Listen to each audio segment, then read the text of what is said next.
pagabuhaton, paghimuon. Lord, protection ni kami, ilayo kami sa mga untoward incidents, O God, and even we ask for sovereign deliverance and protection, Lord.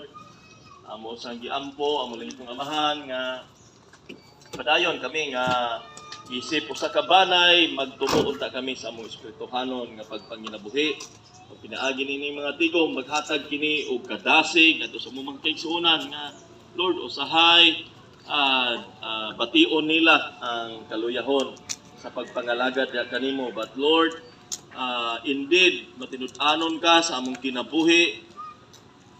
Mo na nga Lord kinini ang kahaponon among gibalik kanimo, walay lain nga maitaas ni ining kahaponon ang imuhang pangalan lamang among langitong amahan.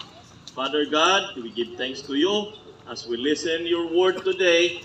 We pray, O God, that you will give guidance and boldness sa akong igsoon nga may magpaambit sa mensahe karong kahaponon.